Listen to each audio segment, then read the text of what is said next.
All right, what is up? Nothing much. How are you doing? Good. So for anybody, well, I guess no one's watching yet, but anyone who watches, tell us, who you are and what you're all about. Oh, well, my name is Taylor, vocalist of Solemnly Swear, and we are a metal metalcore band from Indiana, and we play a lot of different kinds of metalcore, and I think we have our fingers in a bunch of different types of, I guess, styles per se. Yeah, you really do. I was trying to describe it to you a little while ago, and I was like, metalcore, deathcore, a little bit of like electronic shit going on, and like I don't know, I couldn't quite describe it in a couple words. Yeah. We I would like to think that we have a unique approach to how we write songs. Like we think of things not just like we're defined by the genre, but just kind of trying to think outside of the box when it comes to songwriting and styles. No, for sure, and that's always the best way to go. You don't want to sound like everybody else. Yeah.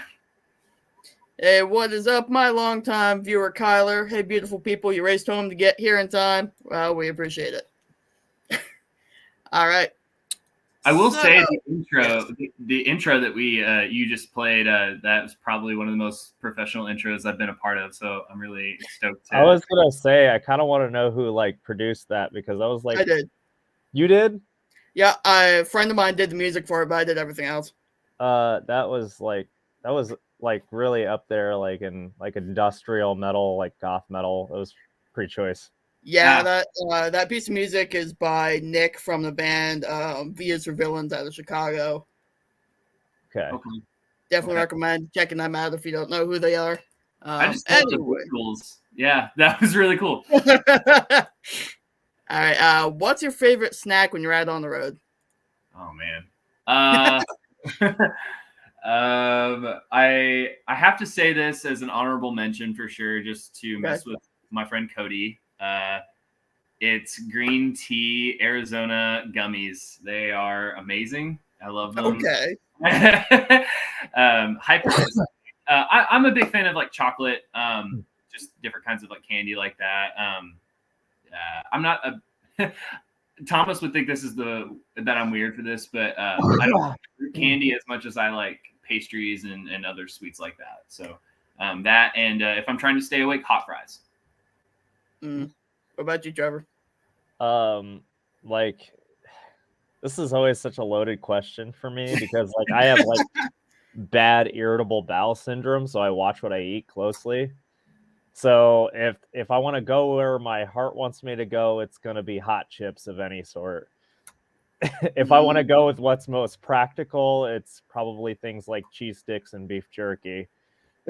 I think that says enough if you catch my drift about how I need to manage what I eat. So like on the road, I'm not looking to use the public toilets as often as anyone else.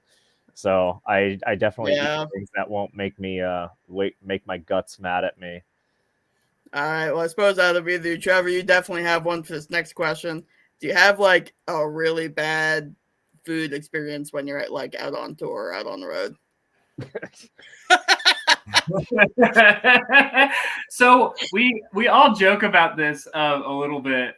Every time that we get on a group call or a group chat of some kind, it seems like this question kind of gets brought up. Like we all have we've all started to get a little bit older and have to be a little bit more wise about our food decisions. So we all got tummy issues. They get mad. I understand. I can't do beef and I can't do gluten, so I hear you. Okay, cool. I mean, not cool. And gluten's in everything awesome. Oh my God, it's horrible. I know. I'm sure that it's really hard to deal with. My fiance is like super gluten intolerant and also has a bunch of food allergies. So I really do understand because I see it's just like, geez. Oh, yeah. Boy. I'm severely allergic to honey. Do you know how much shit that stuff is in? That's ridiculous. That's like my favorite thing ever. You're allergic to honey? Hardcore. I'm allergic to honey, beeswax, and bee stings. No, not honey. It's so good. I know. I used to eat it all the time, but I developed a horrible allergy to it. Last time I ate some, like, my entire body turned into a massive puffed up hive. Damn. Holy, what the? Yeah, I had to go on like steroids and like 5 pills of Benadryl a day for like a week. I was a fucking mess. What? That's... You know what, Defiance? You're right. All alt and goth people have tummy problems. It's true. Yeah. It's so true. Bad tummy gang for sure. Yeah, Bad it's tummy a gang. fragile existence. It really is. So, what was it? Bad food experiences on the road. I mean, being on the road and having an IBS flare up is a bad experience. Oh, I bet. Especially if you're like, okay, you're like kind of like planning out in your head, what's the nearest place? And I'm not talking about a bathroom, the nearest place. Yeah. I'm gonna have to relieve myself because Walmart bags. Yeah, listen. So like I've invested in this. I actually have this like pop-up tent that as soon as you unfold it, it's just a porta-john with a fold-out toilet seat, and you put a bag in it. I mean, That's kind of awesome, honestly. I plan to have issues. So it's just one of those things where you're just like, I can't hold this, and there's something needs done. So being on the road, like if I'm on the road or anywhere far from home, that's coming with me. You're right, Defiance. Bad Tummy Gang t-shirts need to be a thing. I'll make a design for that later because that's gonna be great. That'd be great. Bad Tummy Gang. Have our faces like on it somewhere. Absolutely. Yeah. My tummy hurts, but I'm being brave about it.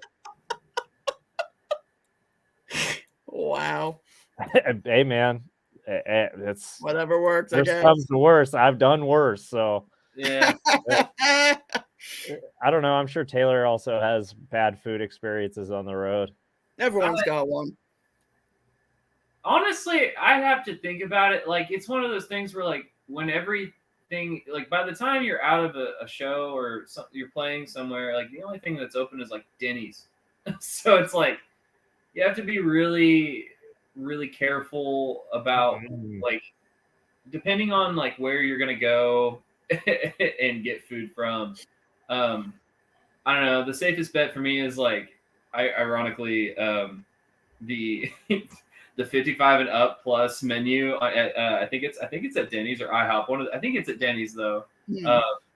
Yeah, that's unseasoned mashed potatoes. Right. Yeah. Like, that's bad. Broccoli that's not even cooked. So, yeah. Oh God. Ugh. Yeah. Speaking of raw vegetables, if you were a salad, what kind of dressing would you have? If I personally was a salad, like correct. Not your favorite salad, but if you were a salad. My existence is salad. My existence already is salad. It's full of pulp and nonsense, and we call it a meal. I know what Thomas's is going to be more than likely because, like, when I first met him in college, this is like one of the first things I ever saw him eat. So I'll save that for maybe another time that he'll explain that for himself. I don't know. If I was to pick a salad dressing, I guess I don't know. Maybe I'm basic, but I guess Caesar. Like I'm a really big fan of like chicken Caesar salad. Oh yeah, that's okay. Well, I feel like it's tricky. It's like, is it like bottled or is it legit? There's a difference.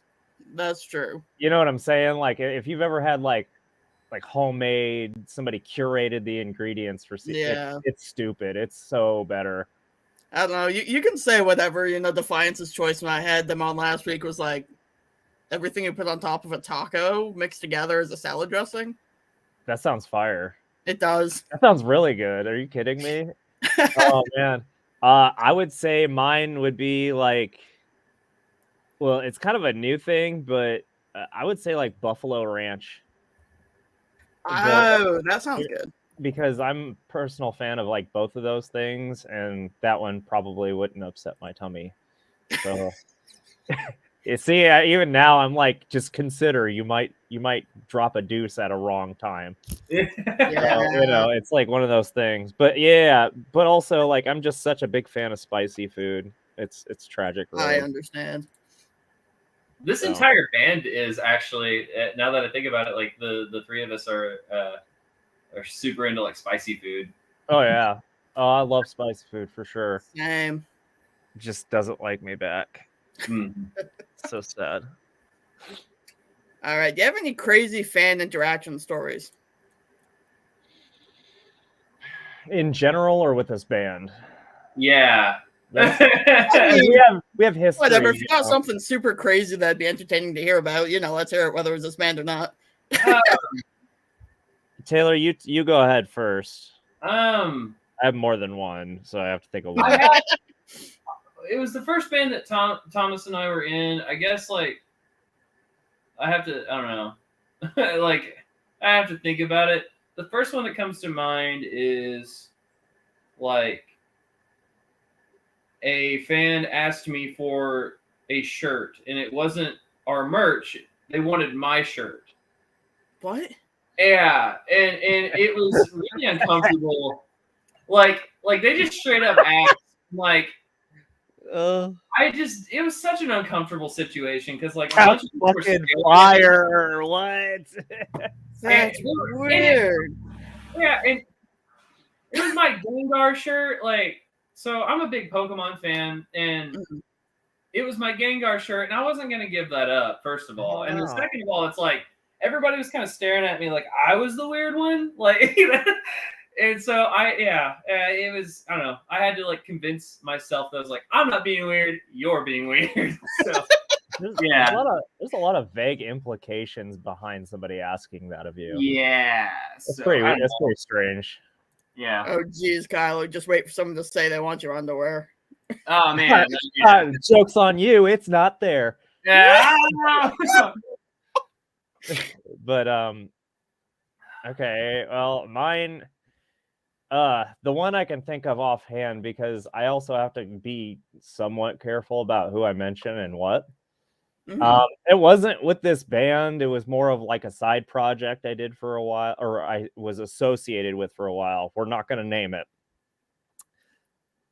For a lot of really good reasons, I'm not going to name it. Yeah, no worries. Ultimately, there was this fan, and he got a lot of our like logos, designs, and names tattooed on his body.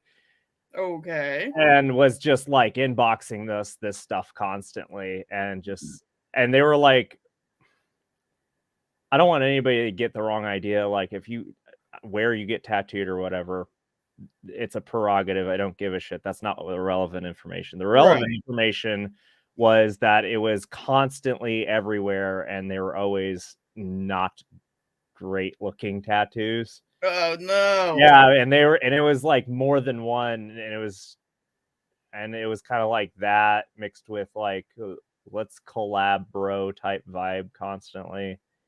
Oh jeez. And it was, I mean, like, why do you need my name on you? That shit was weird.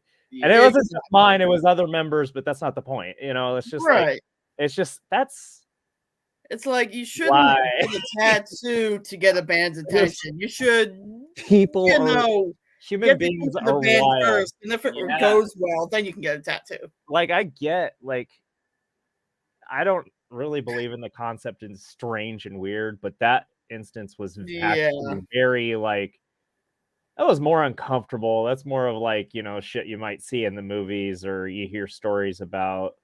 Yeah. That was just another level. I didn't know how to like actually deal with it, so I actually just avoided it all the time.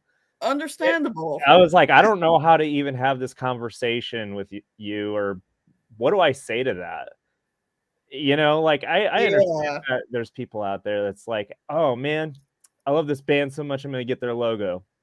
That happens. It's just I'm one of those people. I've got a couple of them, but like, right. But any weird about it. Literally any design we put out, you like almost immediately get it tattooed, and like our names, just like like the name thing is what bothers me about. Well, that's what I'm saying. It gives more layers to how wild that actually was. Yeah, I mean, like now was it like motivation, like signatures, or was it just like straight names? It was different person to person. I can't really remember That's mine. I weird. think it was like some sort of like you know how kind of like an old shitty typewriter looks when it clicks on paper. That's kind of, yeah. I mean, I don't know if that was intentional, but I mean, it just could have been super shittily done. It ended up looking that way. I want to go ahead and say that that's it. Other than making any, I just don't want to read into how many cognitive choices about us that they have made for themselves, and like I also don't want to like shame them. You know, like it's a crazy interaction, but also like I don't want to be like poor mental health as a pariah because it's not. You know, but obviously they had some things going on with themselves. No shame there. I hope they got the help, but like that interaction made me genuinely uncomfortable a lot. And I basically had to like ignore it until it went away. Yeah. You know, and that's definitely like up there with like an interaction with like a fan. I think you beat mine. Like that. Yeah. Oh, did I? Well, I don't know. Yours is also uncomfortable. Like if somebody said that to me, I would be like, yeah, you know, like, you know, I don't really have consent in this conversation now. And now you got a lot of people around me. I'm out. Like, see ya. Shit's at the table. You know, this could have been a fine conversation, but you're being a weirdo. Like, and it was one of those things where like, let's take a picture, I think, and then it ended up being like the next word out of this person's mouth was, "Can I have your shirt?" Like, so, yeah. And I mean, what show was this? Do you know what show this was? This was years and years ago. I want to say it was like back in 2014 in Indianapolis. So this is like, wow, that's a long time for you. Yeah. Okay, the never first mind. project that Thomas and I were in together. Okay. Yeah. All right. Wow. We didn't have any music out or anything. Yeah. It was just, yeah. It was like Tiny Taylor, 2014. Yeah. You were like a baby. Oh my God. I was I had just started like actually playing shows more regularly and like writing stuff. I'm a vocalist now. Oh man, 2014. So you were probably like riding that wave of like, I want to be like I don't know, fucking A Day to Remember or Asking Alexandria or something. I mean, it was of Mice and Men. I mean, yeah, that one. Yeah, for sure. Well, you've been their fan forever. Yeah. Well, that's never changed. So yeah. Shout out Shaylee. Yeah, shout out Shaylee. Yeah. All right. Moral of the story: people are fucking crazy. Yeah. Moral of the story: don't let people make you feel like you're the weird one when they ask you the weirdest question that you've ever. No. Make sure you own the situation. Take control of the situation if it gets out of hand, for sure. And don't get shitty tattoos. Yeah, don't do that. Try not to do that, anyways. Try. Yeah. All right. So, what's the biggest struggle you guys are facing right now? Taylor, this is your ballpark, Taylor. This is my ballpark. You don't want me to talk about it. Okay. Well, you want me to talk about it?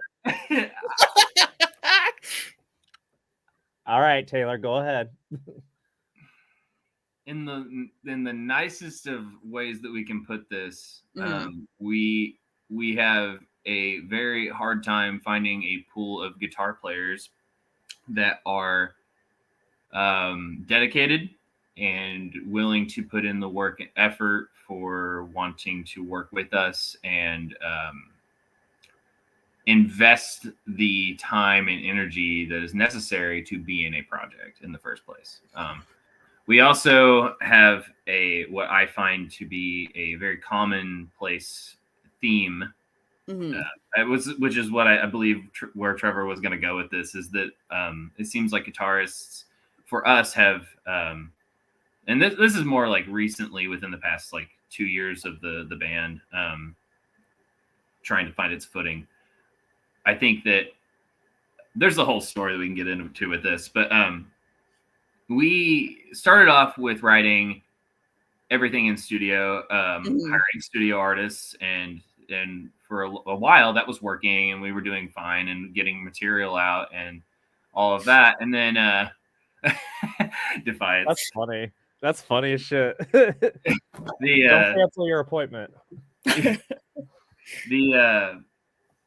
it just we had trouble getting together and finding time to have anybody in the project that wanted to actually fully commit to being in the band Solemn. So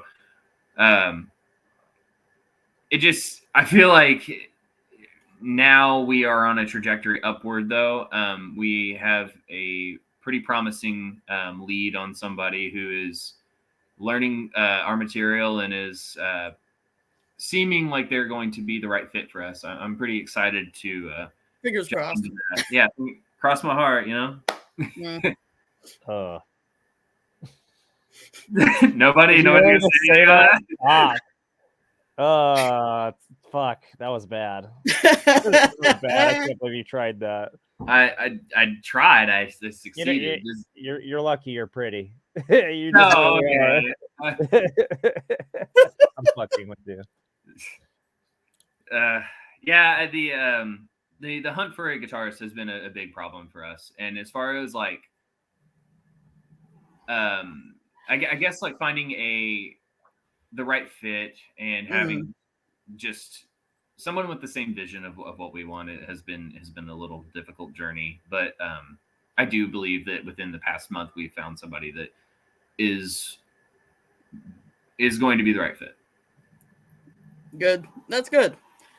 But that makes sense in some ways because, like, you know, it seems like everyone and their brother has picked up a guitar and can kind of sort of play guitar. So it's probably a lot of, you know, people to weed through before you find the right person. Well, we went through a lot of dry spells of like nobody seeming like they wanted to audition and stuff like that, and you know, which is understandable. We're not, you know, that big of a project right now, and our location I feel like kind of hurts us in the smallest of realms. Yeah, that kind of makes sense. You're kind of nowhere. Yeah. Okay. Yeah. True. Yeah. We're in the middle of like nowhere, Indiana. So yeah. I live on an island off the coast of Maine. I understand.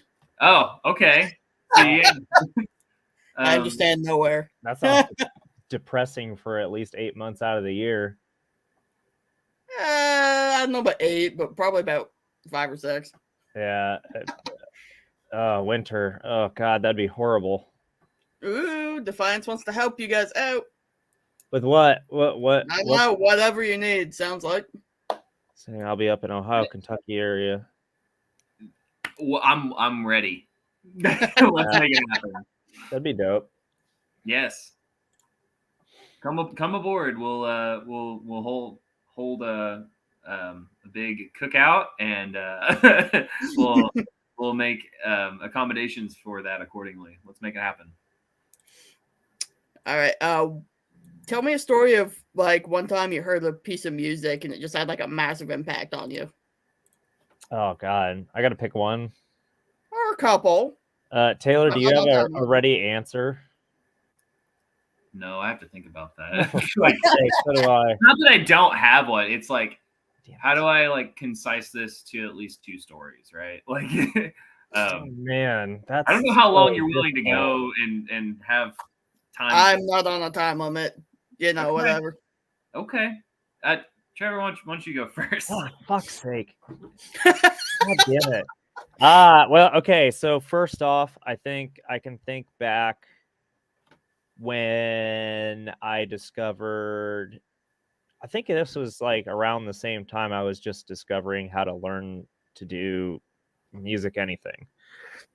So like, I got to think like, I think I don't remember the year or exactly the age. I'm probably 13 years old. Definitely early teenager years. And Linkin Park just dropped Hybrid Theory.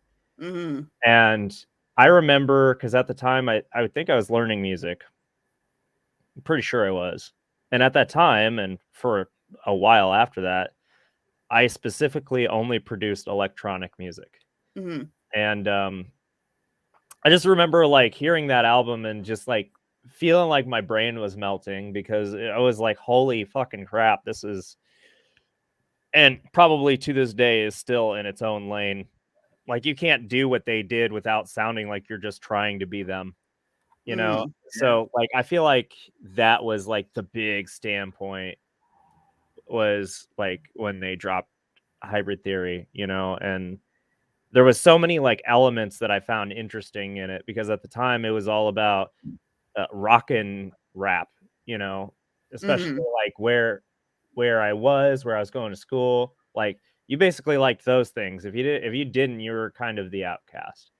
And they had both, and then they also had like these electronic elements with like DJ Han in the group, and it's just like, I don't know, it kind of like broke me. I was like, it's possible to do something like this. And I never really like circled back around to doing something like that until basically with some of the recent bands in the past 8 years. You know, at least incorporating elements of like electronic music in rock and metal music. But like, some of the ways that it's done is terribly done in my past. But what I wanted to do, ultimately, my goal was to find a melding point where it doesn't sound like you have, okay, I dropped my electronic track over top of my metal track, and they still sound like different genres placed over top of one another, which I feel like a lot of people have done, and I fucking hate it. And you need to make the music cooperate. And people are like, there's this dance section in here, and I'm like, but it's not dance music. You have to pick one. Is it dance music or is it metal music? And you can have elements of both, but they can't just like flip flop back and forth. I hate that. It sounds like a bad DJ mashup. So anyways, like, full stop, get back to where I am. Linkin Park was definitely numero uno on my list of finding a way to make that work. Didn't happen till way later in life, but still. The next one, arguably my next and definitely pivotal point on things like where I was with music at the time, since I was basically only producing electronic music, that's all I did. But I always have this taste for something. It can't just be house music, you know, like it has to be really, really moody and emotional, almost soundtracky, or it has to be aggressive and heavy, which was hard to find around those times. And then I discovered hardstyle music. And my mind, again, I had that similar experience. I was like, that's genius. Why you did what to an 808 drum and then did what? And I was like, no, I gotta fucking produce this. I gotta do it. And like, that really got me in the door for like more experiences in sound design and synth design, particularly in the mid to low ends of the frequency spectrum. Just really cool stuff, really interesting ear candy. And then obviously shortly after that was the wave of dubstep, which is similar in frequency range, but also sound design was wonderful. It's choice. And you know, it wasn't till like late high school. No, not late high school. Yeah, late high school was I getting back into like metal at all, actually. Like, you know, any sort of metal. And I was like, what do I even look at? And obviously I there was the oldie goldies, but like, you know, it wasn't there anymore. It wasn't, you know, Linkin Park and System of a Down. It was more like what people were looking into, like metalcore and deathcore in some of its earliest times, you know. So you think about bands like Suicide Silence and you know, Carnifex and stuff, what they were doing around that time. And I didn't care for some of it, but like, I always wanted to find a way to like, I know we can put electronic shit in here. I just know we fucking can. But at that time, that was a big no. People were like, that's stupid. Don't put that weirdo fruity shit in there. And I was like, fuck you, I want to figure it out. And the only stuff that I could find that was like it was usually stuff for soundtracks of like movies and games. You know, so Quake 3 Arena soundtrack was solid. It was industrial metal that was down-tuned, that had like really good cohesion with electronic and metal music involved. So, I mean, I guess that's kind of the story until like fully back to where we are now.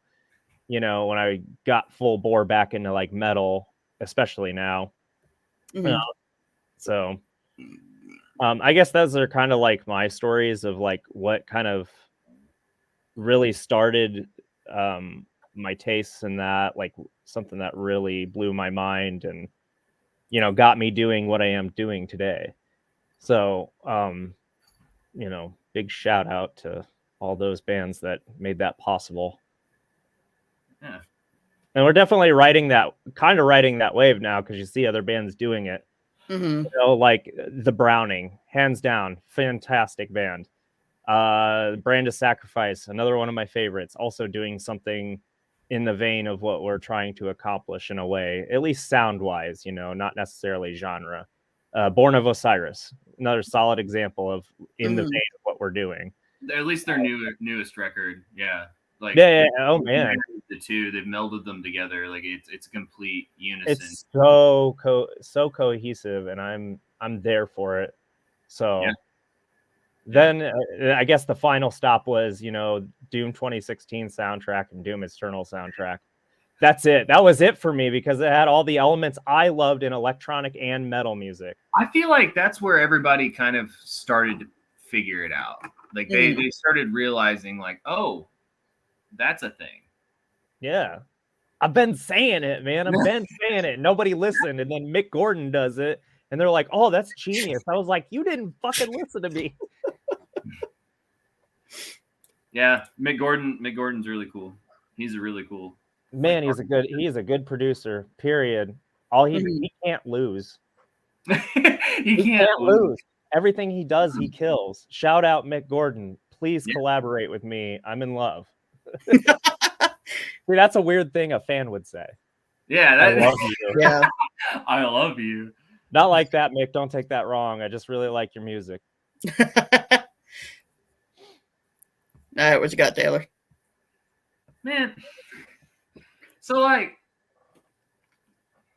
are we getting into like the history, or is this just more of like what has moved me? Like just a Yeah, I was kind of going, you know, what, you know, really, you know, made you feel something.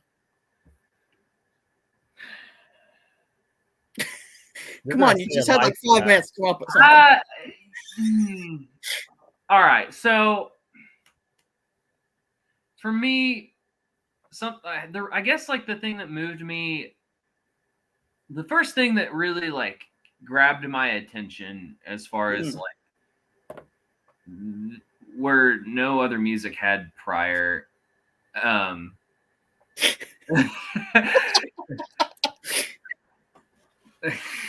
That comment section though. One fire defiance. I guess like the first thing that really grabbed my attention was like a lot of the stuff that you saw on MTV, at least like in the eras of early 2000s, like My Chemical Romance, all the emo stuff that you saw, right?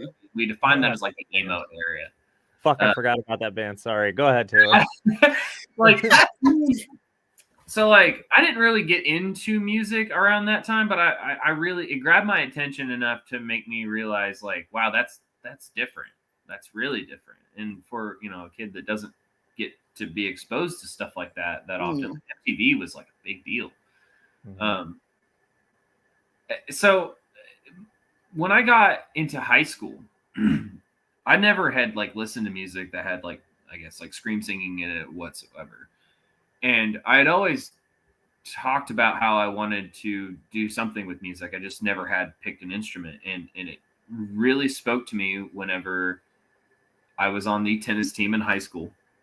And one of the, I guess you could say that teammates or whatever, they had brought the Sweet Love of Beautiful Discord, the Devil Wears Prada album on to the bus. And they were like, check this out. So I took it home and I listened to that and it changed my life. soon after that, I was just hooked. That entire record, like I didn't understand like why I was so fascinated with it, but I just was. It was the energy. I felt like it was powerful. And at the time, like I didn't actually understand the articulation of the lyrics and stuff like that. But like just the fact that like it was so aggressive in a way that like really made me fixate on like what was happening there. And I just couldn't get enough of it. It just made me like gravitate towards that even more. So like after that, I got into bands like Chelsea Grin, Suicide Silence, things like that. And I started listening to things that kind of brought back like what I originally thought I liked out of music, which was like emo stuff and just the happier moments of like that, I guess, that alternative culture or whatever you want to call that. Like My Chemical Romance, Fall Out Boy, all these other, Paramore even.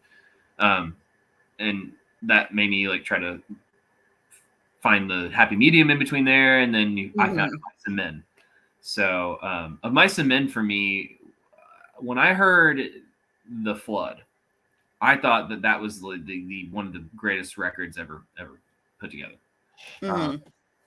I was such a fan that I went out of my way to make sure that I could grab any material that I could from them. So like we're talking like shirts, merch, like it just shows, anything. And for a long time, I like that. I listened to the album on repeat, and still to this day, I still listen to it. I've never gotten tired of it. And I guess like the next thing I guess I could say is like there was a time where I didn't listen to stuff with vocals in it. I've talked about this before.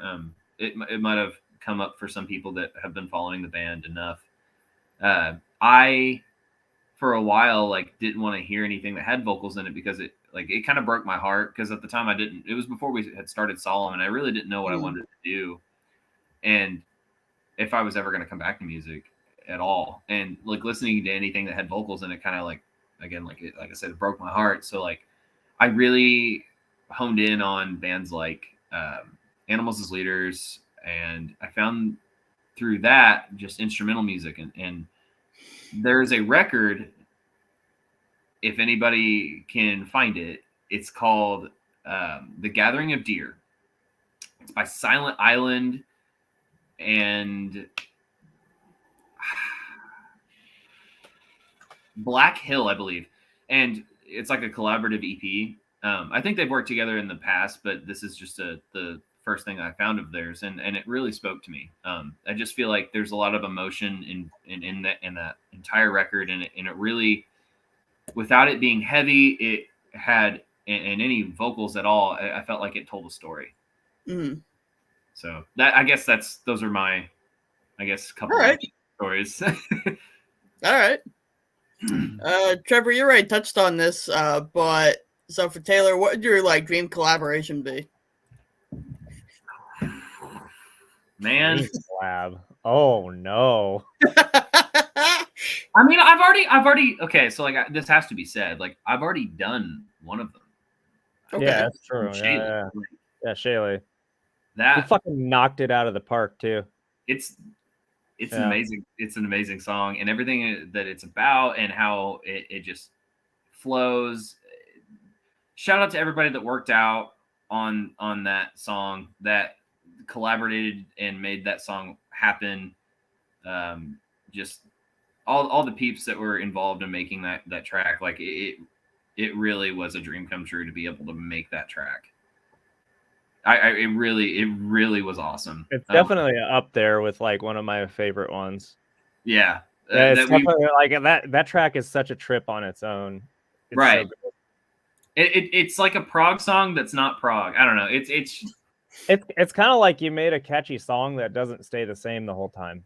Right. You know, that's the best way I could describe that. Yeah, it's definitely hooky, but like, yeah, that one is just like, oh, that was a good track. I'm very happy with that track. I mean, like just how it turned out. Shaylee knocked it out of the park, you know, because he's just an excellent vocalist, period. Phenomenal. I'm actually quite jealous of him. I'm like, because I can do like pretty close to his upper register, like pretty close, sometimes I got to push it a little bit, but Mhm. it makes me like I'm envious for sure. The amount of control in that kind of thing, like just the dithering, the vibrato, like that He's is excellent. Yeah. amazing. Shit, Yeah. yeah. Just and like speaking on the progressive, I guess, side of that song, like if you Mhm. saw who all like collaborated on that at the time that we were writing it, like it'll make sense. Shout out the homies and Vestals. But the I guess like my if I had to pick, like how many do I get? Like do I get to have like how many? However many you want, man. This Oh is your man. floor. All right, hit one. Everybody gets one. If I had to pick,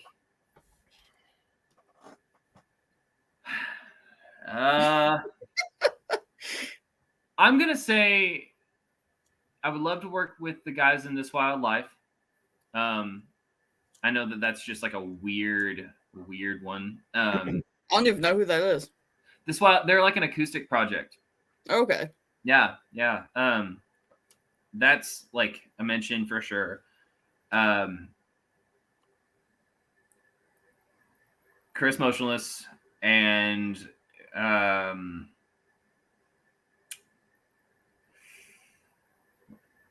Tim Henson from Polyphia. Who? Oh, okay. Yeah. That'd be a good choice. Yeah. Polyphia for sure. For sure. Yeah. That'd be a cool collaboration. Yeah. Yeah, no big deal. Yeah, no big deal. Man, that puts me on the spot. So I would say collab Mick Gordon, but not with this band. That's all I'm gonna say. My solo project, yeah, then we could collab. But like if he's gonna collab with this band, I'm gonna not take the reins. I'm gonna sit back and just watch him work. You don't need two electronic artists on the same fucking track like that. Not like that. Whatever he's gonna do is better than what I'm gonna do anyways. So we'll set that back. There's obvious collaborations, like that are in our kind of in the vein of music that we do. Like that'd be cool. Like Brand of Sacrifice for sure, just for the experience. Yeah. We had Ben Durr on one of our tracks, and I'm a huge fan of Shadow of Intent. So that was pretty cool. Super cool guy. Chill. He's really chill. His vocals were great for that track. I think it's exactly what we needed. He didn't miss a step.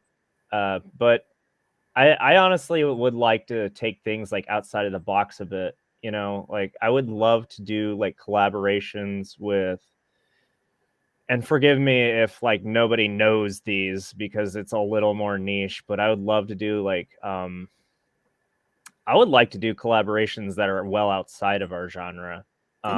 Not necessarily well, but like a lot. Like I'd love to do a collaboration with like people like City Morgue, which is an aggressive rap group, and they're from I want to say they're from, I can't remember where they're from. It's two rappers. They're fucking awesome. Anyways, I'd like to do that. I'd like to do collaborations with shit that is definitely outside of our genre. Like I would like to do collaborations with High Lung. That would be super. Oh, that'd be sick. Weird. That would be so that'd be sweet. Nasty and just fun, and just like, I mean, I'd get to meet them because I'm a huge fan of theirs. Like, yeah, big fan. But like also like what they bring to the table musically is definitely like they could hit a mood, with us. And I think that it would be a really interesting like one-off song that does something really interesting that doesn't just sound like for the lack of better terms trying to be pagan metal. I think it would be unique on its own. So that would be a really cool collaboration in my book. I mean, that there's obviously some other ones I think that would be really fun to collaborate with, just because I'd like to see where it goes. Like there's an industrial group called Not My God. Yes. And I would fucking lose or Cyclone 9. Yeah. That Tim Skold and Cyclone 9, that would be stupid. I would be nuts to do that collaboration. I'd lose it. I think I'd lose it a little bit. I'm like, I got so much to live up to. Oh yeah. Because they just dropped a new album not too long ago. Make sure everyone checks it out. Yep, it's phenomenal. By the way, if you don't like the track "Dead," just stop talking because you're wrong. Yep. If you want to hear what I thought about it, go to my website. I wrote a review of it. Fuck yeah. I'll read that. Yes. Yeah, for sure. Because fuck that album. They never cease to disappoint. No, they don't. And yet no one fucking talks about it. Yeah, it's a little frustrating. It's like, it's fucking Cyclone 9 and Skull. They're huge. Why the fuck is no one talking about their project? Yeah, Narrow Antebellum Neuroantebellum, you know, it's just like, holy fuck, dude. Like, come on. First of all, I get to nerd out about sound design. And second of all, it also falls into a lot of moods of music that I like. Mm-hmm. You know, I'd love to do like just stuff that doesn't sound like metalcore or deathcore, but has those same elements to it. You know, I'd love to see more of that. I'd love to see more collaborations with like rappers. I'd love to see more collaborations with electronic artists and like industrial artists. You know, I think, yeah, I can't really settle on one because I'm so everywhere with my music tastes. That's okay. You know, even like soundtrack writers, like anybody knows who they are. Trevor Morris is a soundtrack writer, and he has done soundtracks for Assassin's Creed Valhalla, Dragon Age Inquisition. He's done the soundtrack for the Vikings TV show, or he's a part of that with Einar Selvik of Vardruna. And also shout out Vardruna, I love you. Your music's phenomenal. Please collaborate. Absolutely. But anyways, you know, I'd love to do like soundtrack stuff too, because I'm a big soundtrack nerd. It's also one of the things I like producing. So Cell Dweller got me into that because, you know, his stuff is like, it's metal, it's electronic, but he also does a lot of soundtrack designs that are really, really cool and interesting. So these don't really, I guess I don't really have one to nail down for sure, like as far as a collaboration, but those are up there, 100% up there. Absolutely. I'd love to do some weird collaborations. Like, why are you collaborating with them? They're not even in your genre. That's the point. I want to like say like, hey, we're working on a track together, and like drop a photo, and then like not tell anybody anything, like what's gonna happen. Yeah. Oh man, the thoughts racing on that one, huh? That would be super dope. Yeah. I'd like to do some other collaborations that I guess were like, they're in the vein, but also they'd be fun because it's also kind of like a nod to some of the things that are like precursors to some of the stuff I'm into.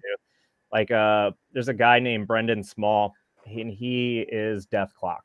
So, you know, it's an oldie goldie, you know, like the death metal, black metal scene. That's up there. And he's also a really good musician, period. So like that, like the band Bro Job would love to collaborate. Oh my god, whatever. That is good music, legitimately. I'm not disagreeing. It's just I didn't expect that, I guess. Really? Oh man. You know that's my shit. It's drop tuned, the vocals are insanely low. It's you know, the subject matter is fantastic and obnoxious. It's also like, you know, musically really good project. They have a side project called Sleep It Away, which is very much in our vein. It's I don't different. think I've listened to that. You have. I've sent you a song. The song is called Sleep It Away. It's basically it's similar to what we do, except drop tuned. Everything that you sent me, I've always enjoyed. So yeah, like that track that I have listened to, then yeah, I definitely do like it. Yeah. Like I have to go back and actually listen to it again. Right. But anyways, you know, I don't know. Like obviously I'm throwing a lot of like odds and ends out here. I guess I should just rein it in. But no, this is good. I mean, like I've had people come on here before and they give me like 3-word answers and I blow through like 20 questions in 10 minutes. I'm having like this is good. A rant about my special interests. I don't know. It'd be cool to do that. It might even be cool to do like some arguably like some goth collaborations, like goth groups, goth bands. Yes. You know, like some of Gallo's new stuff is super good. He used to just do predominantly like trap rap music, and he's just like, it seems like he's strictly goth music now. You know, the synthwave variety. You know, like That would be a pretty cool collaboration. I'm not going to argue. I just think that it sounds similar in mood, but not necessarily sound. So that's what makes it interesting. You know, I also have to say, the vocalist of Purity Ring. I don't know if anybody has. No, I don't know that one. Well, that sounds... it's very. No. They're good. They're very good. I will link you guys to one of their tracks. They're very good. Vocalist is really, really awesome. Different vibe for sure. I mean, we're gonna like go out there and like say like anything that's kind of like outside of like what we do as far as like the foundation cornerstones of what we write, like for sure. All right. Before we move on, since I've got a couple of people in here, oh, hang on, comments. What do we got? What are you looking at, Defiance? What's up? All right. I love that emoji. It implies so much. I know. It gives me anxiety. Because like it's kind of like it's a side eye, so it could be like negative, but it could also be like, what do you think? You know, like that. Or it could be like, I don't even know. With them, I never know. I just love it. Such a fun emoji. It is. All right, before we keep going, I'm going to announce that next week on this show, I have the wonderful Madam Absinthe coming on. She's like goth model, and she's on some show called So Fierce. Make sure you tune in for that. What time is that at? 6 p.m. Friday, June 9th. So make sure you check that one out. It should be interesting. Hashtag goth. Sure. I don't know. I don't know. Okay, what do we got? Plus 10 points for the humans in here for all the music choices. I agree. Absolutely. All right. What do you guys watch? Like scary movies or movies? Just movies? What kind of movies do you watch? You watch like scary movies? Taylor, go ahead. So my fiance has, over the past 3 years, needed and showed me so many things in the cinema world. I didn't really have the time and energy for movies, and I know that sounds really dumb, but like I would watch Adventure Time and like that's not a movie. Well, like I know movie, but like that's all I would watch. Is like I'm not gonna argue that it's fantastic, but it's not a movie. Well, it's not a movie, right? Fine, TV show, cartoons, movies, whatever. What the fuck do you watch? Okay. I watched I didn't have like cable for the longest time. I didn't have the internet. Like I don't know. The past year, I've actually had internet at my house, so like I'm actually pretty happy with that.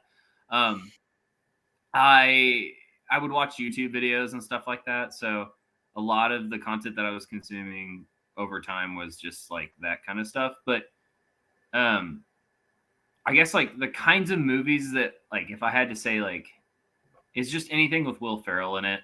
I love comedy. Comedy person. I know Trevor hates that. Like, I can't stand his ass. I also like, and in contrast with that though, I do enjoy like thrillers and not like slasher films, like not like scary movies in that nature, but yes, it's safe for Anchorman. I love Anchorman. To Taylor, quote that to Taylor. Yeah. Anytime. Right. I could probably have an entire conversation from quotes of that movie. Like you just pick a quote from that movie and I'll like probably know the sequence of dialogue. Wonderful. Yeah, I don't know. Like I guess like thriller type movies and anything that has to do with comedy. Okay. Is that it for you? Yeah, that's it. That's it. That's I it. guess if you had that big gap and not watching stuff, yeah, sure. Yeah, like I don't know. Like I'm trying to think of the last movie that I watched. The last movie It's been a minute still. The movie, the Moulin Rouge. I watched that. Fuck, that's old, dude. Like that's I not know. like new. You said it like, what's the most recent? The most That's recent, the most I recent? guess, newest movie that I've seen. Moulin Rouge is older. It's a good movie. It's alright. You know, it feels dated when you watch it. Well, it's because it is. You know, it's Yeah. a different time. We were younger when that came out, so. I don't know, I really can't think of the most recent film that has been Like you released. sat down and watched it. Right. You know what I'm saying? Like you made a commitment. Yeah. Well, the last movie that I made a commitment to watch all the way through was Moulin Rouge, but yeah, I guess the latest release movie that I've actually committed to sit down and watching is I can't even give you an answer. There's no way. Okay. my turn. Is it my turn? Yeah, you go, Trevor. Okay. Man, Taylor, I gotta turn you on to some stuff because you're not missing some things. I don't like slasher films. No, I'm not talking about slasher. I mean, hey, there's some good ones. There's some okay ones coming out. Trevor, did you see Blood and Honey, the Winnie the Pooh horror movie? I'm not watching that shit. Oh, it's fucking great. No, I heard it's trash. It's great. I heard it's trash and weird and annoying. I mean, that's what I heard. I didn't actually watch it and make my own opinion. Good. But I don't know who to believe right now. For whatever reason, I don't personally have an interest to watch it. Yeah. I can't explain why, and it wasn't because of somebody else's opinion. It's just because I just it doesn't look like I want to watch that. That's all. It's so good. That's all. I just thought it looked corny, super corny. Okay, so the thing about that movie is it's extremely low budget, but they put the budget where it needed to be. There ain't nothing wrong with low budget. I like Hellraiser. Oh, fuck yeah. So that's if you want to talk about campy, low budget shit film, that's it. Was it phenomenal? No. Do I think it still holds up? Kind of, I think it's good.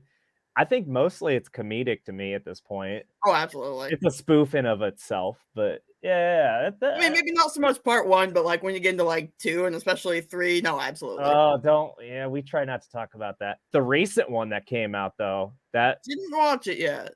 And what do you mean we don't talk about that? Part 3 is the best part. What? That most recent Hellraiser? Oh, that's it. You nailed it. You nailed it better. Damn. I can't say more than that. I was actually surprised that they made it good because most scary or horror or slasher, whatever, movies right now are hot dog shit. They are the Call of Duty of horror, and I mean that in the worst way. I mean, you're repeating the same shit over and over on one name, beating it into the ground. It's just jump scares. It sucks. Yeah, don't even get me started on the latest Halloween. I'm not trying to get into that. That's a whole thing. But the Hellraiser movie, fantastic.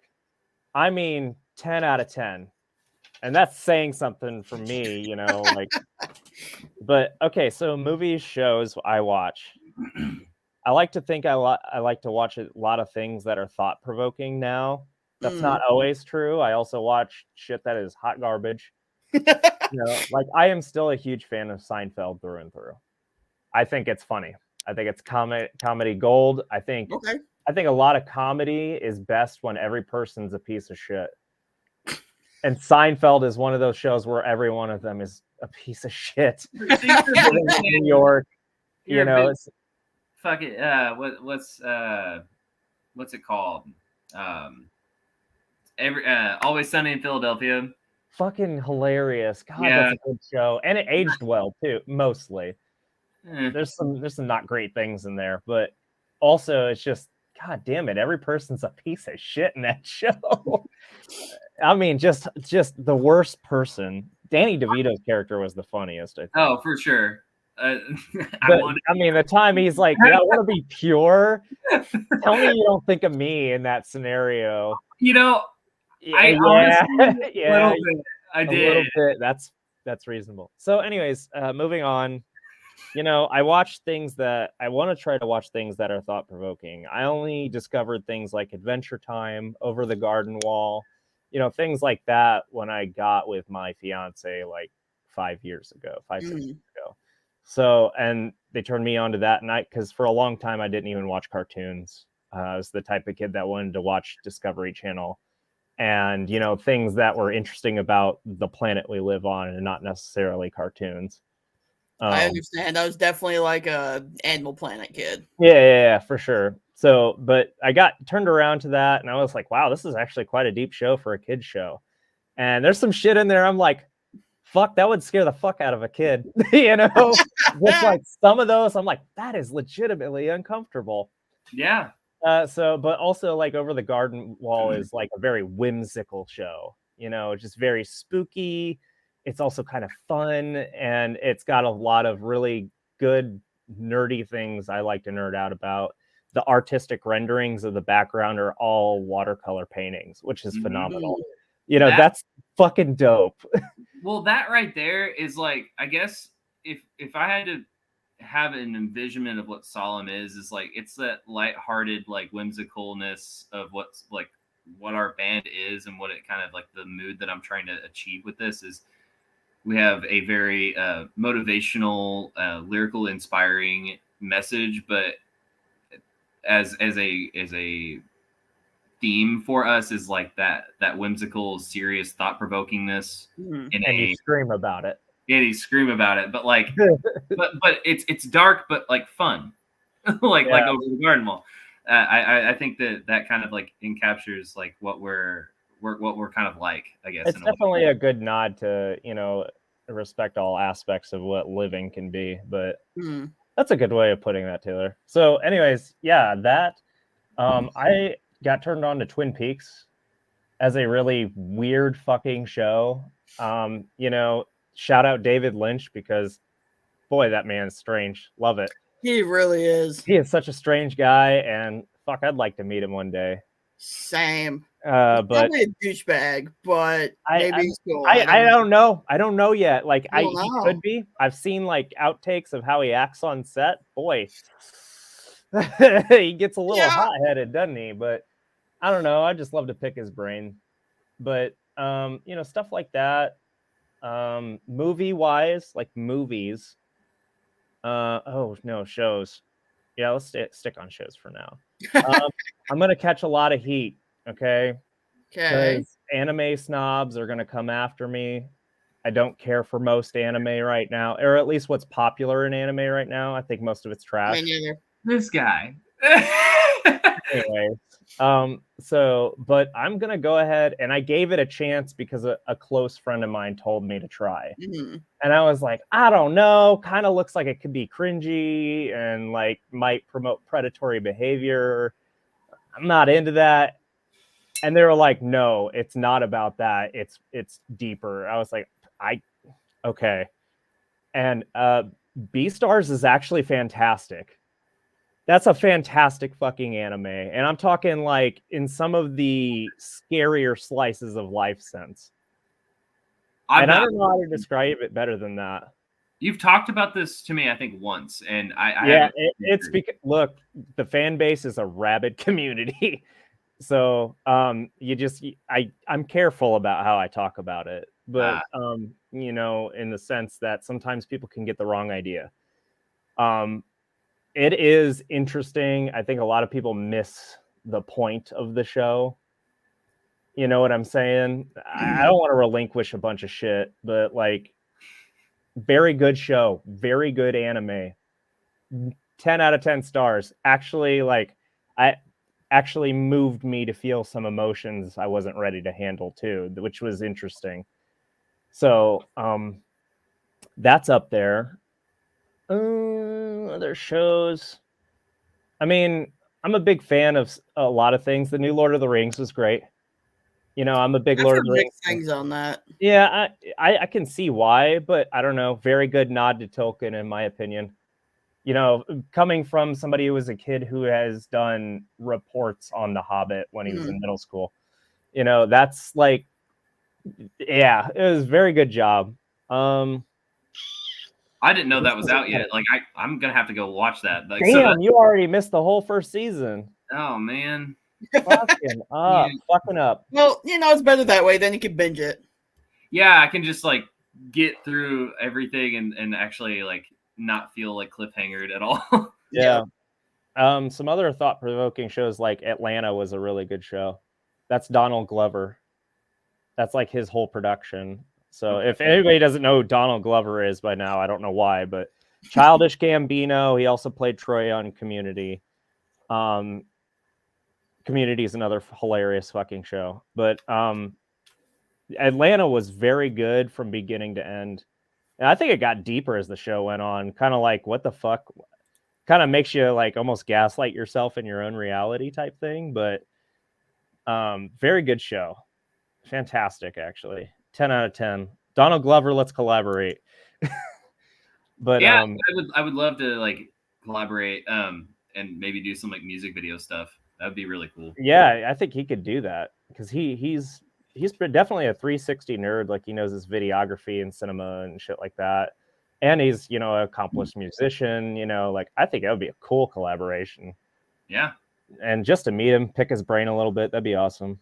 But on to movies, like as far as like scary slasher-esque movies, other than the Hellraiser one, I'm a big fan of like found footage horror. Yeah, me and Taylor have talked about this because like it's just like one of my heartfelt genres, you know, ever since like Blair Witch and shit when I was a kid. You're like, fuck, that's scary. And so you like Blair Witch? I do. Yeah. Oh yeah. Oh, I'm sorry to hear you don't like it. Did you play the game on PS4? I know. I'm scary. It made my fiance nauseous to watch it. How scary it was. Oh damn. I was like, fuck yeah, this is it right here. Anyways, you know, so there's like some found footage. Like there's one called VHS, which is just an anthology. Yeah, I'm vaguely familiar with it, but I haven't watched it. It's uncomfortable to say the least, you know, and I don't know how to describe it better. It's an anthology. It's a bunch of stories. There are some parts that are like a little comedic. I don't know if that was intentional or not, but like very good. There's a movie called Creep, which was legitimately uncomfortable. It's about some dude who like he what does he do? He does like biographies on people, and one of them is for like I think a Craigslist ad. Some guy's got terminal cancer, he's gonna die soon, and he meets him at his place. And am I thinking about the same one? Does he have a mask of a wolf? Yeah. That is legitimately uncomfortable fucking movie. Watch. Yeah, there's two of them, by the way, and they're both like good predecessors. Where's the second one? Yeah, the second one. Hold on, I can't relieve too much on the second one without telling too much about the first. Anyways, so the first one, he's got some quirks. The guy, you know, like, and it's hard to say because he does a good job at like how like you might think dangerously manipulative people might be. You know, like very good at making you like, I'm not weird, I'm fine, you know, I'm normal, and you know, I just got these things, it's no big deal, I'm just a little troubled. And yeah, fuck, it's just so fucking uncomfortable. He's got a mask that's a wolf. It's like a very Halloween-y like werewolf mask, and he calls himself Peaches when he puts it on. That's all I'm gonna say. And it's just fucked. It's fucking fucked. It's so horrible. It's not. You don't watch it unless you're like, you're gonna lock your doors after it is what you're gonna do. Yeah, you ain't gonna fuck around with that shit. You won't want to like answer like messages from people that you don't. No, stay in my lane. But As Above, So Below was another found footage horror movie that nailed it. That was under the radar in my opinion, and it was a really good film. People missed out. It's so good. It is really good. I'm a big fan of that one for sure. Yeah, I mean, just like most of the accuracy of the movie because I have like studied things like esotericism and like alchemy and the Templars and stuff, like the weird shit they were doing at Right. certain points in history. Like I knew quite a bit about that going into the movie, so it kind of touched my nerd heart, but also what a wonderful concept, fresh too. New, yeah. So It was new. they were like, yeah, hell's an actual place under the fucking earth, and it's mind bending. It's so strange. Well, that's Very like good stuff. that's like It was basically like Dante's Inferno. Yeah. More or less, it was a big nod to that. But, yeah. I was gonna say it's just like psychological, like very thought provoking, and like it's almost like it is a found footage film, but it doesn't feel like a found footage film. If that's like your introduction to them, that is one that I recommend to some people that kind of like are starting to maybe touch their toe into like liking found footage films. Yeah, honestly, yeah, for sure. As far as movies, there isn't a lot. I feel like I'm such a downer when it comes to recent movies because most of them are just like the same series of movies that they're beating endless sequels out of, and I can't stand it. I'm going to catch a lot of hate. I can't stand Marvel or DC movies much anymore. Yeah, I mean other than anything with Batman in it, I don't watch any of them anymore just because I'm a Batman monkey. That was actually really good until this recent one, and that one was fucking dog shit. I am so mad about it. Can't get past the stupid, Nirvana dirge in the background, but I thought overall it was okay. I like Nirvana. I do too, but not the way they did it. Yeah, no, and it was like, is there any other goddamn piece of music in this fucking movie? It felt like they kept switching up writers during the movie. Like, I'm like, where's this going? And they made Penguin just a regular ass dude. Well, I think they were kind of hinting at maybe he'll be play a bigger part in whatever they do next, maybe. I will say that the performance of that actor for the Penguin, that was gold star. Like 5 stars across the board. I mean, it was no Danny DeVito Penguin, but it was good. Yeah, but like, how hard is it to play a mob guy? No, but I'm not being an asshole, but like, come on. He was just a mob guy. He was the best in that film, in my opinion. I think he made that film. Sure, I'll give you that. He was the number one in that film.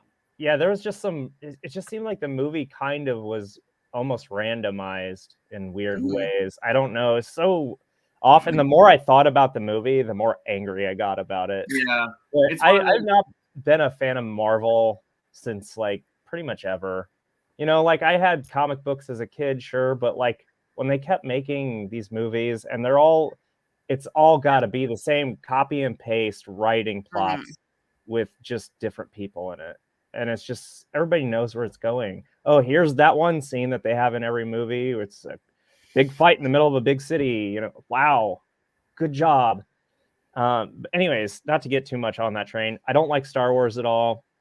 Another one that people are going to hate me for. I don't find any interest in it. They're making so many of those now. Stop making Fast and Furious movies, please. Yes. Stop. Yep. Just fucking let it go. Let it die. It's okay. But family. Fuck off. Anyways. Stop making fucking The Nun. Stop making shit about Annabelle. Stop. After like the second Annabelle movie, I'm just like, this sucks. Oh, just stop already. There was one scene in the Annabelle movie where I thought was interesting, and it was the elevator scene. And I don't want to give spoilers to people who haven't seen it, but like, it's just one of those things where like that's pretty good scene in my opinion as far as like film goes. But like if I want to watch something, about a fucking doll, I want to do something. I want to move. I want to be watching like, there's scarier shit or that's Dead in Silence the real world than that movie, Right. So I guess when it comes to like scary things, I feel like a lot of people that aren't well known or don't even really do like big films or anything do a better job at tickling my brain. Like I'm a big fan of things like the Backroom series on YouTube. That was good. That's fucking weird. I love that concept. That's so strange.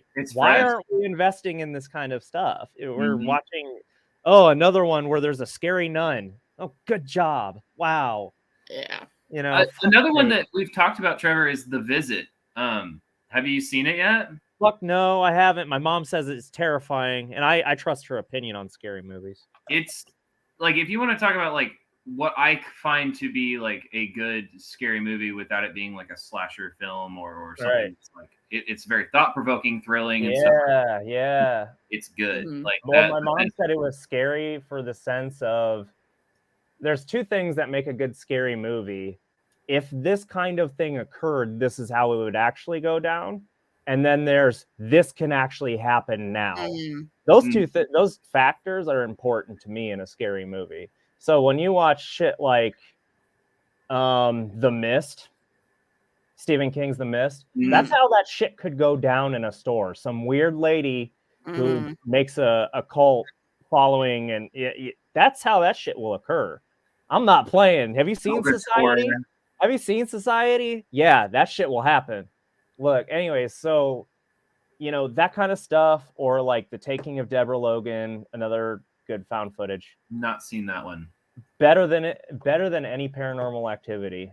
I'm gonna write that down, actually. Fuck Paranormal Activity. That is not my favorite. They definitely lost their sauce. The third one was the only good one in my opinion. What was that? What was it called, Trevor? The Taking of Deborah Logan. Yeah. Oh, that one's legitimately uncomfortable. Like, there's some points I'm like, fuck, I gotta adjust, and I'm like, I'm gonna shit my pants. Got it. Man, Defiance is dropping all the secret sauce. Yeah, that part is. Yeah, and it's not just the unhinged jaw; it's the very realistic sounds and no music that accompany that part of the movie. Oh God, I'm just like, wow, that really is uncomfortable and visceral feeling.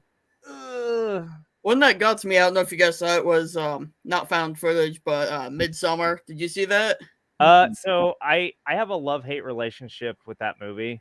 Oh, that movie's just such a mind fuck, though. It is. It makes me want to like invest in it. It also, like, I think it's very telling about how cults can really ruin people, and then for sure. And also how cults can make people believe that she won in the situation when you have no fucking clue. A cult that's okay with drugging and allowing unconsensual things to happen to underage people is not the winning move. She didn't. Good for her. She didn't. She's in a murder cult that honestly has shown some ideologies to a specific variety of European person that thinks they're supreme to others. Good way to put that. Yeah, that I'm not a fan of that. And also, like me as like a Germanic Norse pagan, I am I'm very against those ideologies. So I was like, wow, bad move, dude. But the movie itself, though, like if you put put that stuff aside, though, it's just like, God damn, I feel high by watching this. Like, it's definitely a mind trip. The more you watch it, the more you see, type thing. The more you notice too. If you watch it again, the stuff you watched before, like even in the earlier scenes of the movie, you're like, wow, there was some thought put into that. Yeah, definitely. But, what's his name? Robert Eggers? I think so. The director. He's a good director. Absolutely. What was the other movie he did? Little girl got her head hit by a pole and it pops off and it says, Heredity? Yeah, that is a great movie. Yeah. And the actors, the mother in that movie, 10 out of 10. Fantastic actress. Oh my God, she nailed that scene. Yeah. Oh my God, it's such a good movie. The Witch was also a good movie as his. I fucking love that movie. So many people give that movie shit. I love that. It's not shit. That's the film that I watched most recently. Okay. Yeah, the most recent thing that I've seen. That movie is poetry. Pure poetry. It's a little bit slow for a while, but towards the end, holy shit. Oh, I think it's good for the build-up. I think it's solid front to back. It is. What? The Ritual. That was a good one too. I think it's a Netflix. That was not bad. Yeah, that wasn't bad. That one had a slow start for sure, but like it definitely, like when it hit, you know, like oh man, good job, you know. Robert Eggers did, what did he do? The Northman. Very good. Agreed. So here's what it is. Do you know the play Hamlet? Vaguely, yeah. Okay, so that is a English ripoff of an pre-existing story, probably poetry format Mm. of called Amleth, if you know like Nordic sagas, Nordic poetry and stories like that. And this is the real story before they bastardized it, turned it to Hamlet. Yeah. And also the research they did for that movie to make actual like, old Norse societies be accurate is about as accurate as you're going to get anywhere in the world. I mean, I'm a history buff, and that one, they have actual recreations of historical artifacts worn by their people, how they would have worn them, things they would have said, how they would have lived. There's quotes from the Havamal in there. There's all sorts of really cool shit. And it's very accurate to Norse society. And if you like a dramatic play type thing, which is really what that kind of is, a tragic hero saga type thing, very good. And very good. if you have a soft spot for the Skarsgårds like I do, there's nothing better than a half-naked Alex Skarsgård covered in blood. When he's in that volcano, I'm just like, I have to watch this. How you doing? It seems like a really good film. It is.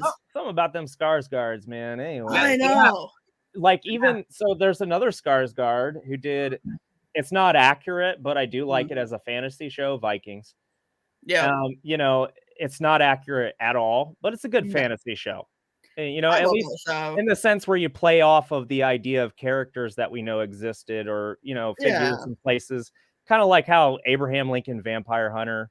Obviously, it wasn't a vampire hunter. Yeah, it wasn't a vampire hunter, but like they did their homework on that. They based it off of historical events, which is really cool. I'm a fan of that. So in that sense, like that show, there's another Skarsgård in there that plays a guy named Floki, and his character is phenomenal. Phenomenal character. Best aesthetic, best mostly best personality. He's got a fun personality in that. Oh yeah. Character-wise, his development's really cool and interesting. Oh yeah. When he kills what's his name? Athelstan. Because Athelstan I like as a character, but I'm glad he died. Yeah, but God, something about the Skarsgårds. They really they nail everything they do. They really. do. So anyway, hard as hell, but anyway. Yeah. I no matter. I need to watch this. Yeah. You do. Vikings was fun. Don't watch the spinoff. It's trash. Yeah, I didn't even try it. Yeah, I tried it and it was trash. It was so bad. I just like it because like all the people that they had play in the show are really good actors, period. Travis Fimmel, Catherine Winnick, obviously, a Skarsgård. Who else they got? They got a lot of people. Usually all of them are from like North Europe too. When you watch the credits, there's a lot of like O's with a slash in them, stuff like that. Like the way they spell things is very obviously Northern European. And I just like, good. You should choose that for a show that takes place in Northern Europe. Absolutely. And the soundtrack for that show is just so fucking good. Yeah, that's another Trevor Morris. Yeah. He was good. And also, there's what's his name? Einar Selvik from Virginia. Yeah, he even did a couple cameos in episodes, which was cool. I thought it was really cool, So yeah, big fan. Also, I don't want anybody to get confused. I myself included, you're not a fucking Viking. I don't care how much you like that show. You're not. Give it up. You're not a fucking Viking. Give it up. No more than I am, like, I don't know, president of the country. You're not. Don't. Just don't. So, cool show, not to be taken seriously. Calm down. Yeah. Anyways, it's kind of like, fuck, I feel like I should have better answers. Those are good answers. I feel like I've also been ranting a bit. That's okay. I don't know what else I've been watching. This conversation going. I'm about this. This is cool. What? I'm learning things that I need to about me, about what you gotta watch. About you and like things I need to watch and stuff like that. Like I don't know. I'm about this. Bro, let me get a square. You got a square, bro? Sorry, dude. Yeah, I'm the guy at the gas station who's asking you for a square. Yeah, we're vibing.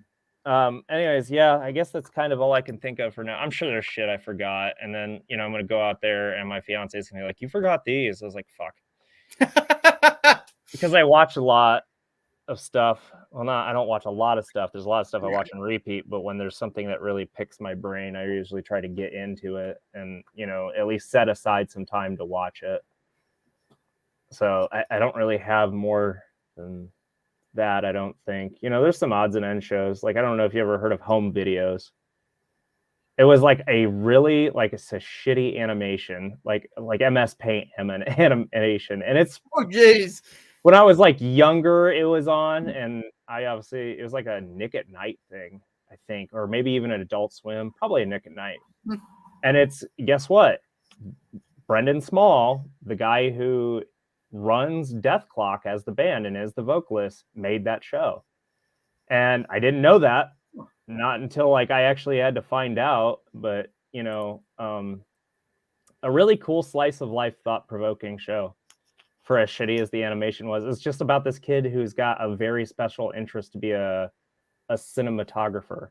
And he's just like, he's young, he's probably like elementary school, but like the show is legitimately funny at a lot of points. It's just got these characters that I quote the show a lot, and I feel like I try to convince people. I'm like, no, you should probably watch this. This is hilarious. And I can't get anybody to bite, but man, it's so fucking funny. And it's just this character named Coach McGurk. He's such a douche, and it's so funny.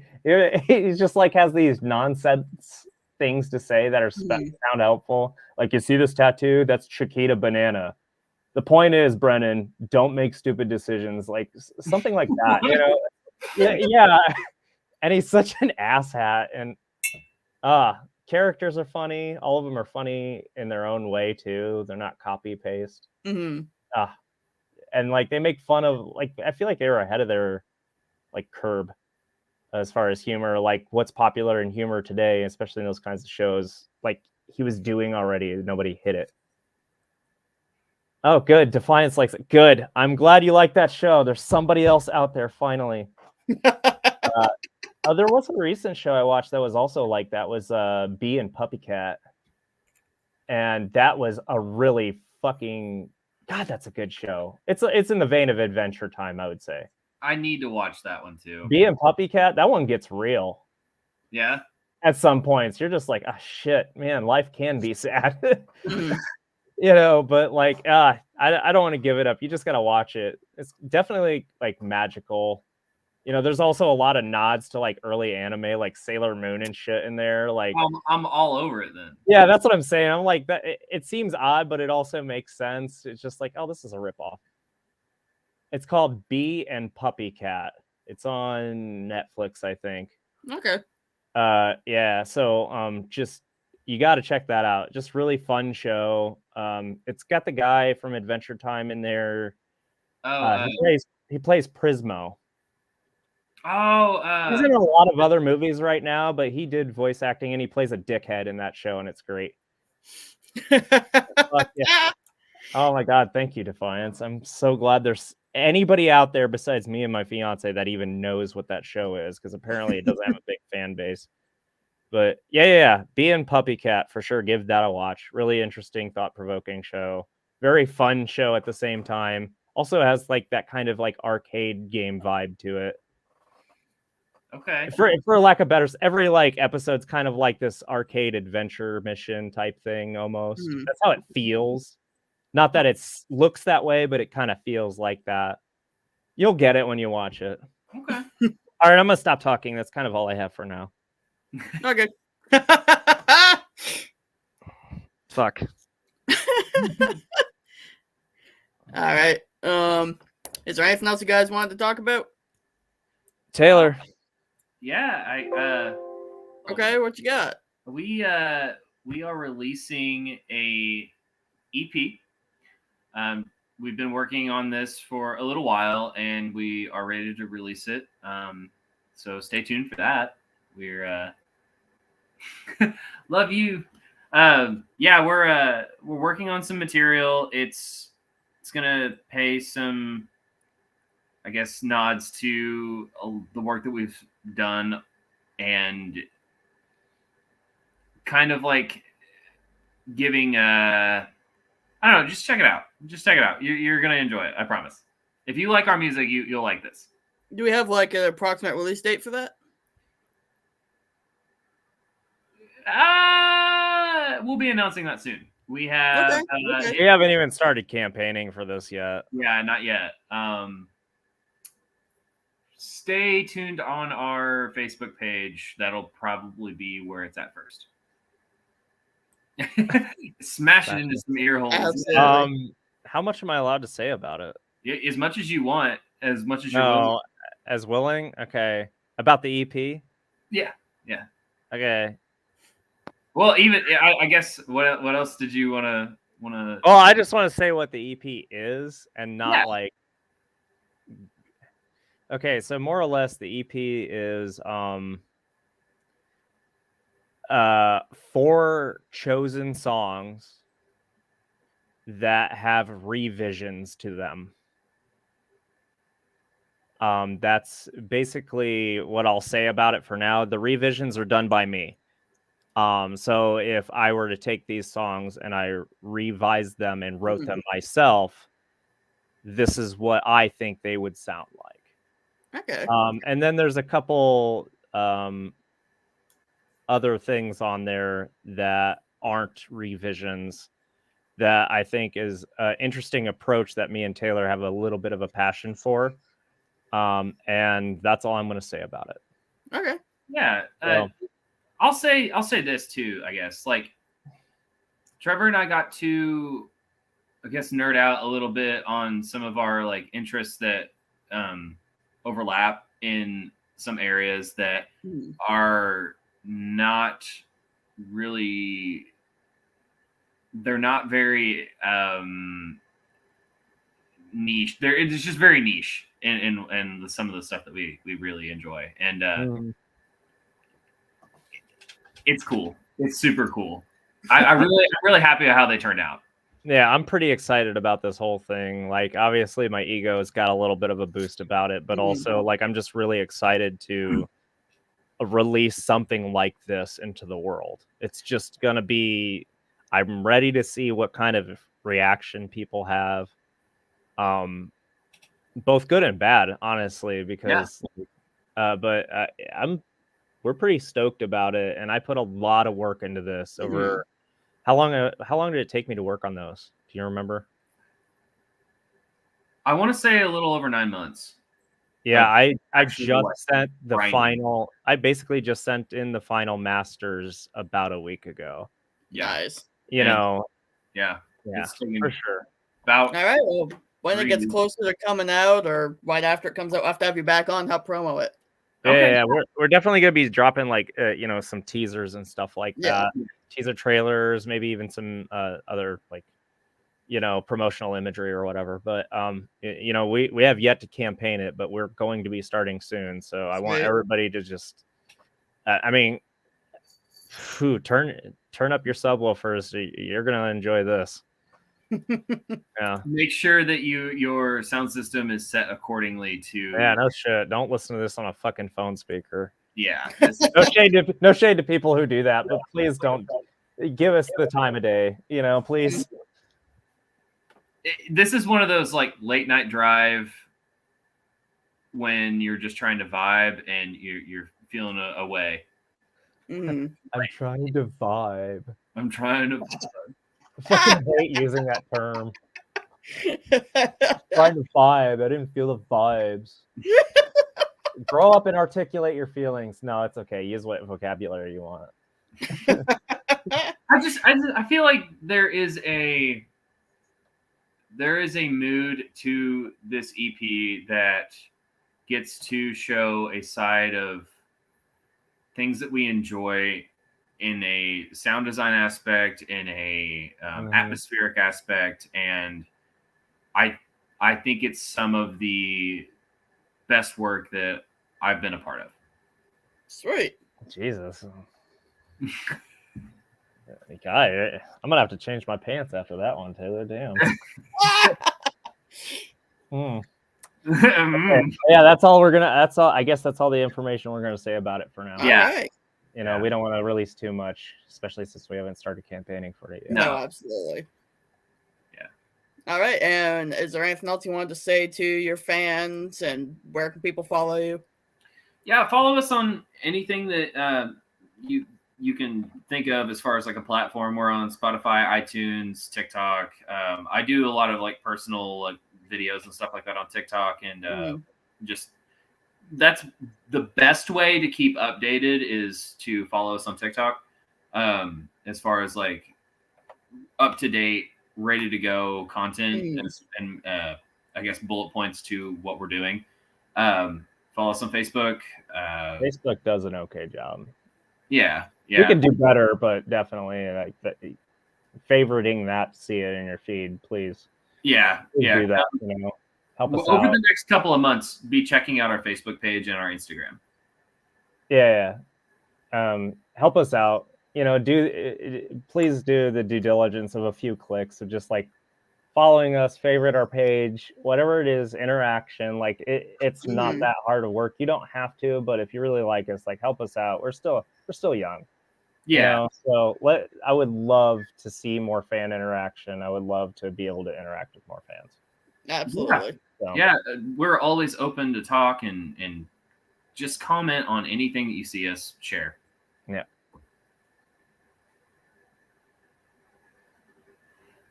All right. Well, thank you so much for joining me, guys. This has been a fucking blast. Yeah, no, we're down to do this anytime. Let us know.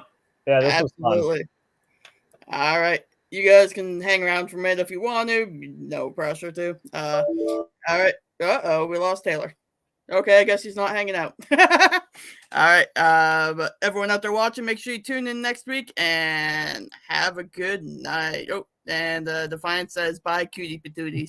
Bye, Defiance. All right. Oh, okay. Drop the bass.